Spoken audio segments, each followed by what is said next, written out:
I think the film Prey was by itself a very solid movie.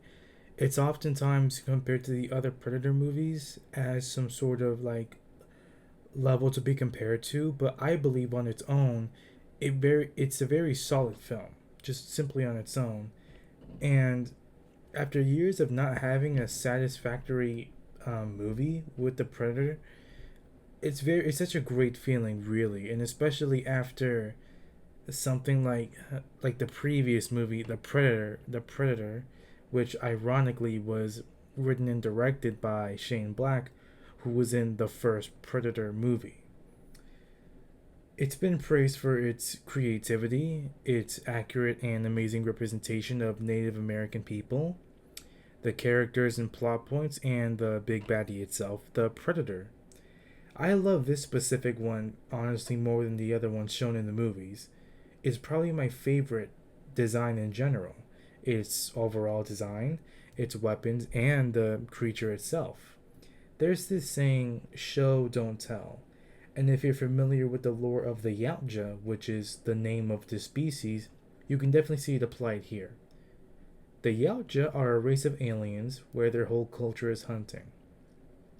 They have specific clans and they can earn praise and rewards for their hunts. The more deadlier the creature is, the more better weapons and the more praise they receive. The thrill of hunting a dangerous creature and earning beautiful weapons, rewards, and praise can be a fantasy to so many people, but it can also lead someone to making a fatal error. Usually, male Yautjas are the ones to hunt.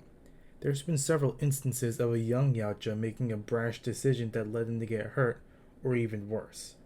And everything about this specific Yautja here, the feral predator, just screams that. The average male Yautja can be around 7 to 8 feet tall, with the females usually being larger. This Yautja was only around 6 foot 6, I believe, so he's clearly a younger one, and he was pretty slim too. Plasma casters are a signature weapon among the predators, but they have to be earned. Scar and the other Yautja in the first AVP movie had to earn them.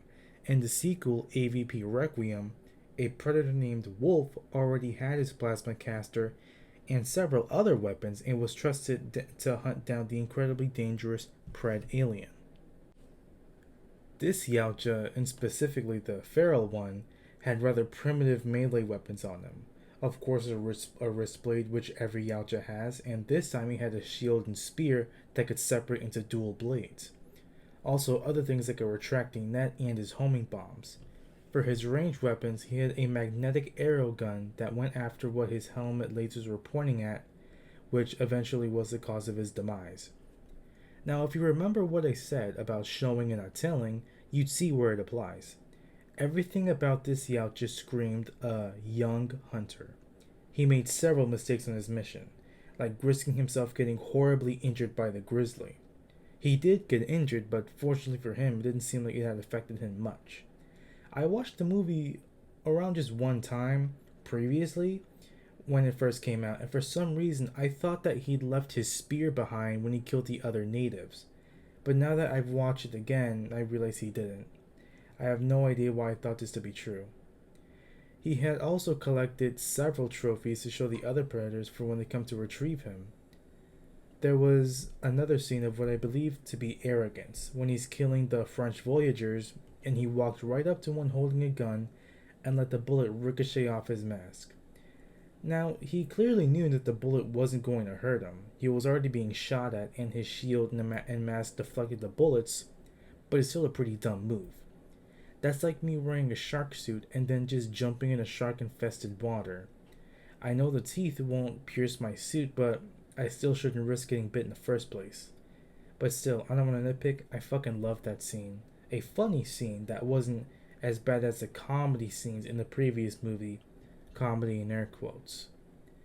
People wanted to compare Naru's fight with the Predator with the fight Dutch had with his version of the Predator.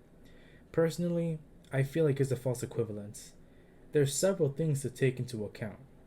The situations before the final fight, the states of the Yautja and the person, and even who the Yautja were and what they were. The feral predator already had to mow down dozens of people beforehand, wiping out the French voyagers, the other native people, other animals, and receiving injuries from them. While Naru wasn't in the best condition either, and yes, Yautjas are physically more durable than humans, I feel like she was in better condition to him, to be honest. She wasn't the one that fist fought a grizzly and got stabbed and shot at several times. The predator from the first film had to treat its injuries and had to wipe out other members before finally hunting down Dutch, and here's what people miss out on: the predators. Both the feral and classic jungle hunter are two completely different Yautjas. Feral was young. He made brash decisions that almost cost his life. He's walked into bear traps and has wasted and left behind some of his weapons. Jungle Hunter was a clearly experienced predator. He had the plasma caster, in which an only experienced one can have. He took off his plasma caster and his mask to have an honorable fight with Dutch. He clearly had enough experience to determine if Dutch was an honorable fight. He was larger than the feral one, had better weapons, and was quite literally built different. It's confirmed that the feral predator is a different species of Yautja, which personally I thought was a nice touch. You could see in the face that he wasn't like the Yautja we've seen. Roanoke Gaming, by the way, an amazing channel if you want to know more about the anatomy of several movie and video game creatures, pointed out his mandibles and facial structure. This predator was from a more desert-like biome on Yautja Prime, dry but still hot, so having darker skin to protect its skin from the harsh sun rays, while the jungle hunter was from a more humid, jungle-like biome, having lighter spots with the greenish-brownish hues. Feral predator could use its large mandibles to be crushing bones from dead carcasses in its environment to munch on some incredibly nutritious bone marrow. Not to mention, original predators have a filtering mask so they can operate in Earth's atmosphere, while the feral one didn't even cover his mouth, so he could breathe Earth air just fine. I think it's a safe bet to say that feral predators, just like in the name, could act more feral than the jungle Yautja on their hunts and end up affecting them negatively on their missions. Not only that, he literally got shot in the back of the head. I've had people tell me that yes, even though he did get shot, it shouldn't have affected him if he could still fight her. Thing is, something like head injuries, they linger. They have a high chance of getting worse the longer they go untreated. Now imagine getting shot in the back of your head, having to exhaust yourself hunting down another creature, and sustaining horrific injuries like accidentally cutting off your own goddamn arm. The predator shooting itself with his own gun was a common complaint fans had, how it was plot armor and how he should have known how his gun works. Keep in mind, lack of nutrients, heavily injured, sustained a horrific head injury, and literally lost an arm, and possible prone to aggression and clouded judgment. I honestly don't even blame him for his own demise. Now yeah, he knew that his mask determined where the arrows would go.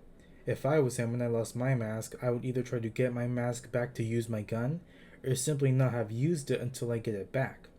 But when you've exhausted all your ammo, and you're that desperate, and you're prone to making risky decisions, I think it'd be understandable to make a risky decision like that.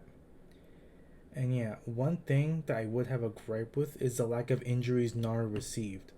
If you can literally push back a charging grizzly bear for even half a second, you have to be insanely strong. There was several times that the feral literally had a hold on her and didn't crush her, break her, nothing.